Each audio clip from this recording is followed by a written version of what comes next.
দেখুন, ট্যাগিং কালচারের বিরুদ্ধে কিন্তু আমি আজকে শুধু কথা বলিনি। আমি ২০২২ সাল থেকেই কিন্তু আমি যখন হল ছেড়েছি, আমাকে যখন হল ছাড়তে হয়েছে, তারপর থেকেই কিন্তু আমি ছাত্রলীগের সন্ত্রাসী ছাত্রলীগ বিভিন্ন সময় শিক্ষার্থীদেরকে বিভিন্ন ধরনের ট্যাগিং দিয়ে তারা কিন্তু শিক্ষার্থীদের উপর নির্যাতন চালাতো। তখন থেকেই আমি এই ট্যাগিং কালচারের বিরুদ্ধে কিন্তু আমি আওয়াজ তুলে এসেছি।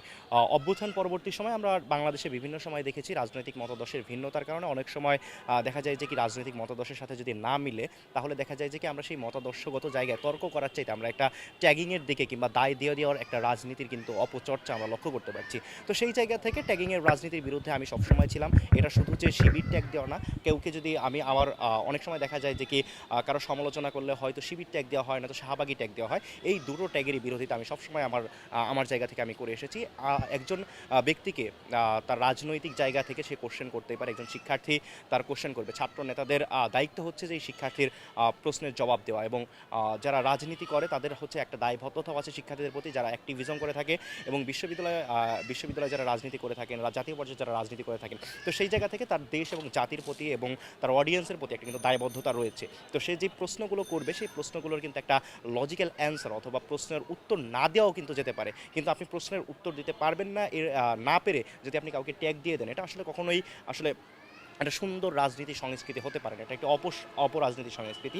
সো এই ট্যাগিং কালচার যারাই করবে তাদের বিরুদ্ধে আমার অবস্থান আগেও ছিল, এখনও আছে এবং ভবিষ্যতে আমার এই অবস্থান সবসময় থাকবে। এবং আমি যখনই যেখানে ট্যাগিং দেখবো কিনা, সেটা শিবির ট্যাগ হোক কিংবা শাহবাগী ট্যাগ হোক কিংবা যে ধরনের ট্যাগিং কালচারই করা হোক না কেন, সেই ট্যাগিংয়ের বিরুদ্ধে আমার অবস্থান সবসময় সরব থাকবে। দেখুন, আমি রাজনৈতিক জায়গা থেকে আমি সমালোচনা করবই অবশ্যই, কিন্তু সমালোচনা করা আর ট্যাগিং দেওয়া দুটো কিন্তু সেম না। আমি আমার রাজনৈতিক জায়গা থেকে, আমার বোঝাপড়ার জায়গা থেকে আমি বাংলাদেশের সকল রাজনৈতিক দলের সমালোচনা করব, যাতে করে তারা শুধরে যায়। এবং গণতন্ত্রের সৌন্দর্য কিন্তু আসলে সমালোচনা করা, ক্রিটিসিজম করা এবং ক্রিটিসিজমের মাধ্যমে একে অপরের ভুল ধরিয়ে দেওয়া, এটা কিন্তু আসলে রাজনীতির সৌন্দর্য।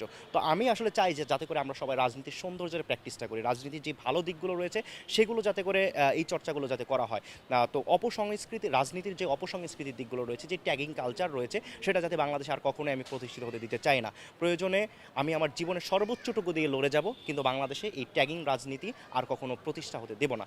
আমরা ইতিপূর্বে আমরা দেখেছি যে আসলে খুনি হাসিনা আমাদেরকেও কিন্তু রাজাকার বলে ট্যাগিং করেছিল, যার ফলশ্রুতিতে তাকে কিন্তু দেশ ছেড়ে পালাতে বাধ্য হয়েছে। সুতরাং বাংলাদেশে যারাই আসলে এই ট্যাগিং রাজনীতি করতে আসবে, তারা আসলে বাংলাদেশের রাজনীতি করতে পারবে না। বাংলাদেশের জনগণ, বাংলাদেশের শিক্ষার্থীরা তাদের বিরুদ্ধে প্রতিরোধ গড়ে তুলবে এবং প্রতিবাদ জানিয়ে রাখবে। দেখুন, আসলে এই যে আমার সাথে কোনো ব্যক্তিগত কারোর সাথে কোনো শত্রুতা নেই। আমার সাথে যেই বিরোধিতা, সেটা হচ্ছে যে এই যে চিন্তাগত জায়গায় যে বিরোধিতাটা, বিভিন্ন সময় যে ট্যাগিং দেওয়া হয়, এই ট্যাগিংয়ের যে চিন্তাটা, এই চিন্তার বিরোধিতা আমি সবসময় করবো। এবং যে এই যে একটা সংস্কৃতি এবং কালচার, এই কালচারের বিরোধিতা আমি করব। সেটা যেই করুক না কেন, এই ট্যাগিংটা যদি আমার দলের মানে যে কোনো আমার পছন্দের কোনো ব্যক্তিও সেই ট্যাগিং কালচারের মধ্যে জড়িয়ে যায়, তাহলে আমি তার বিরোধিতা অবশ্যই করব। সেটা শিবির যদি কাউকে শাহবাগী ট্যাগ দেয়, সেই ট্যাগের বিরোধিতাও আমি করব। ছাত্রদল যদি কাউকে শিবির ট্যাগ দেয়, সেই বিরোধিতাও আমি করব। তো সকল জায়গা থেকে সকল ট্যাগিং রাজনীতির বিরুদ্ধে আমার কণ্ঠ সবসময় জারি থাকবে।